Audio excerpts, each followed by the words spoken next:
Suara tangisan itu samar, seperti bisikan angin yang tersesat di antara celah tembok tua. Tapi ini bukan angin. Ini adalah tangisan.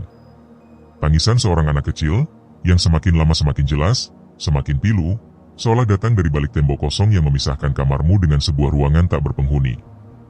Malam demi malam, suara itu menjadi lagu pengantar tidur yang paling mengerikan, menusuk relung hati sekaligus mengikis kewarasan. Siapa yang menangis di balik tembok itu? Dan mengapa tidak ada yang lain yang mendengarnya? Apa kabar semuanya? Semoga kalian dalam keadaan baik dan sehat selalu, ya. Hari ini, saya akan membawakan sebuah pengalaman horor yang datang langsung dari salah satu penonton setia kita. Senang sekali bisa kembali menyapa kalian di sini, di mana kita selalu berbagi kisah-kisah yang kadang bikin bulu kuduk merinding, kadang bikin kita bertanya-tanya tentang hal-hal di luar nalar. Ini adalah cerita yang sederhana, tapi efeknya benar-benar bikin saya nggak bisa tidur semalaman setelah membacanya. Kisah ini datang dari seorang mahasiswi bernama Rina, yang mengalami kejadian tak kasat mata di kosannya. Ini bukan sekadar cerita hantu biasa, ini adalah pengalaman tentang kesedihan yang terperangkap, dan suara yang tak akan pernah bisa ia lupakan. Jadi, stop senyum-senyum, Chow it's about to go down. Mari kita mulai storytelling kita hari ini. Rina, sebut saja namanya begitu, adalah mahasiswi rantau yang baru saja pindah ke sebuah kota besar untuk melanjutkan kuliah. Ia menemukan kosan yang lumayan strategis, dekat kampus, dengan harga yang cukup terjangkau. Bangunannya memang sudah tua, catnya mengelupas di beberapa sudut, dan ada aroma lembab yang khas di setiap lorongnya. Tapi, Rina tidak terlalu peduli. Baginya, yang penting ada tempat tidur, kamar mandi dalam, dan meja belajar yang layak. Kamar Rina terletak di lantai 2, di pojok paling ujung. Di sebelahnya, ada sebuah kamar yang selalu tertutup rapat, jendelanya selalu ditutupi tirai tebal yang sudah kusam, dan pintunya selalu terkunci. Ibu kos bilang itu kamar kosong, tidak disewakan karena suatu alasan, tapi ia tidak pernah menjelaskan lebih lanjut. Rina pun tidak ambil pusing. Beberapa minggu pertama Rina tinggal di sana, semuanya berjalan normal. Ia sibuk dengan adaptasi kuliah, teman-teman baru, dan rutinitas sehari-hari yang padat. Tidurnya selalu nyenyak, mungkin karena terlalu lelah. Sampai suatu malam, sekitar pukul 2 pagi, Rina terbangun. Bukan karena suara alarm, melainkan karena ia mendengar sesuatu. Sebuah suara samar, sangat lirih, seperti dengungan pelan dari jauh. Ia pikir itu suara kucing berkelahi atau mungkin tetangga sebelah sedang menonton televisi dengan volume kecil. Ia mencoba kembali tidur, memejamkan mata, tapi suara itu tak kunjung hilang. Kali ini, ia lebih yakin. Itu bukan dengungan. Itu adalah suara isak tangis. Rina mengira ia salah dengar. Ia mengucek matanya, meraih ponselnya, dan mencoba membuka aplikasi perekam suara, berpikir mungkin ia terlalu paranoid. Ia mendekatkan ponselnya ke dinding yang memisahkan kamarnya dengan kamar kosong di sebelah. Hening. Hanya suara jangkrik dan kendaraan yang lewat sesekali. Ia menggelengkan kepala, mungkin memang ia hanya berhalusinasi. Kembali ke tempat tidur, ia mencoba memejamkan mata lagi. Tapi begitu kepalanya menyentuh bantal, suara itu kembali. Kali ini sedikit lebih jelas. Isak tangis seorang anak kecil. Pilu sekali. Merinding gak sih kalian kalau di posisi Rina saat itu? Malam-malam berikutnya, kejadian itu terus berulang. Suara tangisan itu tidak lagi samar. Ia datang setiap kali Rina mencoba tidur pulas, seolah sengaja mengganggu. Rina mulai merasa terganggu, tidurnya tidak tenang, pikirannya kalut. Ia mulai bertanya-tanya. Kamar sebelah kan kosong? Kenapa ada suara anak kecil menangis? Apakah ada anak kecil yang disembunyikan di sana? Atau jangan-jangan itu suara dari kamar bawah? Tapi, suaranya terdengar sangat dekat, seperti persis di balik tembok yang ia sentuh. Rina mulai mencoba mencari tahu. Ia bertanya pada teman kosnya yang lain.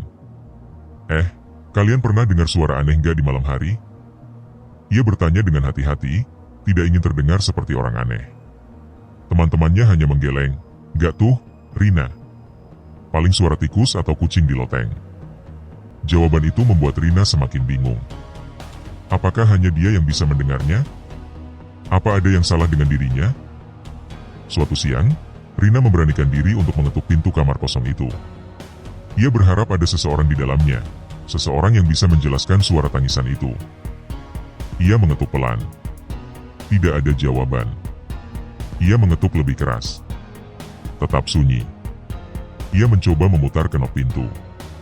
Terkunci rapat. Rina mendekatkan telinganya ke pintu, mencoba mendengar apakah ada aktivitas di dalam. Hening. Benar-benar kosong. Tapi mengapa di malam hari suara tangisan itu begitu nyata? Ini benar-benar seram banget. Kecemasan Rina memuncak. Ia mulai kesulitan tidur, wajahnya terlihat pucat, dan konsentrasinya di kuliah menurun drastis. Ia memutuskan untuk menemui ibu kos. Bu, maaf mengganggu. Saya mau tanya tentang kamar sebelah saya itu, Bu, kata Rina, suaranya sedikit bergetar. Ibu kos, seorang wanita parubaya dengan senyum ramah, menatap Rina dengan tatapan yang sulit diartikan.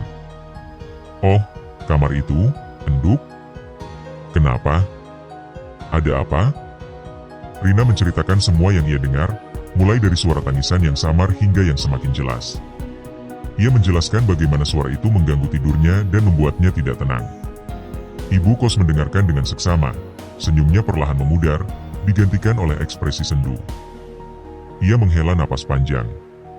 Sebenarnya, enduk, ibu tidak mau cerita ini.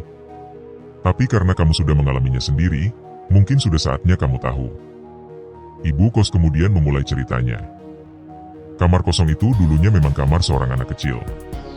Namanya Rani. Rani adalah putri sematawayang dari pasangan yang dulu menyewa kamar itu, sekitar 10 tahun yang lalu. Rani adalah anak yang periang, selalu ceria, dan sangat disayangi semua penghuni kos. Namun, suatu malam, terjadi insiden tragis. Ada korsleting listrik di kamar itu, dan api menyambar dengan cepat. Rani terjebak di dalam. Orang tuanya berusaha menyelamatkannya, tapi api terlalu besar. Mereka hanya bisa mendengar tangisan Rani yang memilukan dari dalam kamar yang terbakar habis itu. Petugas pemadam kebakaran datang terlambat. Rani tidak berhasil diselamatkan. Sejak saat itu, lanjut ibu kos, suaranya lirih, kamar itu tidak pernah ibu sewakan lagi. Sudah direnovasi memang, tapi entah kenapa, suasana di sana selalu terasa berat. Beberapa penghuni kosan lama juga sempat mengeluh mendengar suara tangisan, tapi tidak ada yang sejelas yang kamu alami, enduk. Ibu kos menjelaskan bahwa orang tua Rani tidak pernah bisa memaafkan diri mereka sendiri. Mereka pindah dari kota itu tak lama setelah kejadian. Kamar itu dibiarkan kosong, terkunci, sebagai bentuk penghormatan dan mungkin juga untuk menyimpan kenangan pahit yang tak terucap. Mendengar cerita itu, Rina merasakan sebuah perasaan yang campur aduk. Ia takut, tentu saja. Tapi ada juga rasa iba yang mendalam. Tangisan yang ia dengar bukanlah tangisan hantu yang ingin mengganggu, melainkan tangisan seorang anak yang kesepian, terperangkap dalam kesedihan yang turun-temurun di dinding-dinding tua itu. Setelah obrolan itu, Rina mencoba bersikap biasa saja. Ia mencoba meyakinkan dirinya bahwa itu hanya sisa-sisa energi kesedihan. Namun, mengetahui cerita di baliknya justru membuat suara tangisan Rani terasa lebih nyata dan menusuk. Ia mulai merasa ada kehadiran di kamarnya. Bukan hantu yang menampakkan diri, tapi perasaan diawasi, perasaan dingin yang tiba-tiba menyelimuti. Suatu malam, ia sedang belajar hingga larut. Pena yang ia pegang tiba-tiba terjatuh dari tangannya, seolah ada yang menyenggol.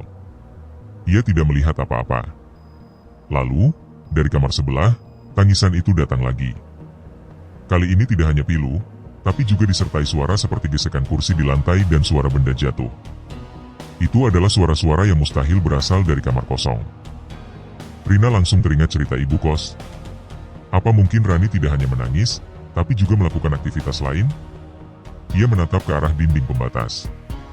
Ia tidak lagi ketakutan yang membuat menjerit, tapi ketakutan yang dingin, yang membuat tubuhnya kaku dan napasnya tertahan. Ia merasa seolah-olah ia bisa merasakan kesedihan Rani, kekosongan yang ditinggalkan oleh kepergiannya.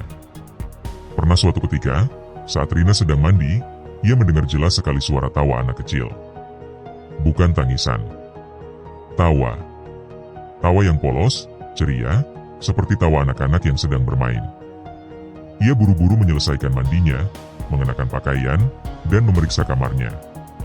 Kosong. Lalu ia mendekat ke dinding pembatas lagi. Hening. Ia berpikir, apakah Rani hanya bisa tertawa ketika tidak ada yang memperhatikannya? Atau apakah ia kadang merindukan masa-masa cerianya? Pertanyaan itu terus menghantuinya. Ini lebih dari sekadar pengalaman horor, ini adalah pengalaman yang membuat Rina merenungkan tentang makna hidup dan kematian, tentang energi yang bisa bertahan meskipun jasad telah tiada.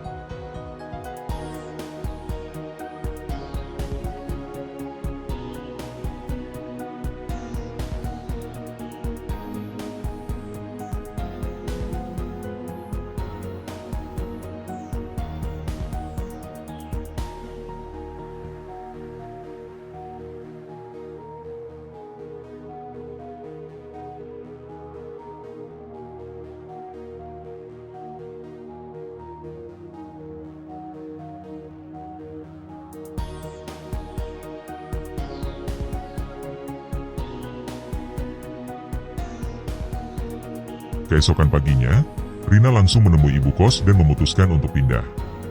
Ibu kos tidak banyak bertanya, hanya menatap Rina dengan pandangan mengerti. Ia tahu apa yang Rina alami. Ia tahu bahwa kamar kosong itu memiliki cerita sendiri, sebuah kasus-kasus terseram yang tak kasat mata, tak terpecahkan. Rina akhirnya pindah ke kosan lain, yang lebih modern, lebih ramai, dan tidak memiliki kamar kosong yang misterius di sebelahnya. Sejak saat itu, ia tidak pernah lagi mendengar tangisan Rani. Namun, Rina mengaku bahwa suara tangisan itu, yang pilu dan penuh kesedihan, masih sering terngiang-ngiang di telinganya.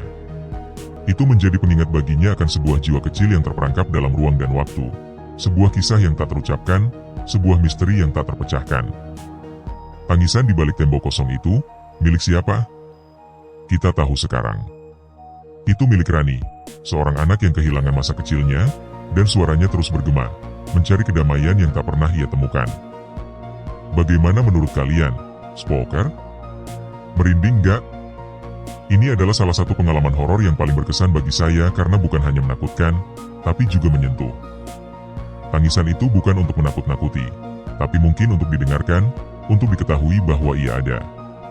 Coba ceritain di bawah kalau kalian pernah ngalamin kejadian serupa, mendengar suara aneh dari tempat yang seharusnya kosong, atau bahkan punya teori sendiri tentang kenapa suara-suara seperti ini bisa bertahan begitu lama. Spooker, kalian juga bisa tambahin di bawah kalau kalian punya pendapat tentang apa yang seharusnya dilakukan Rina, atau apa yang bisa dilakukan untuk membantu Rani menemukan ketenangan. Jangan lupa like, komen, dan subscribe ya, agar kita bisa terus berbagi cerita-cerita tak kasat mata yang bikin bulu kuduk berdiri ini. Sampai jumpa di kisah berikutnya.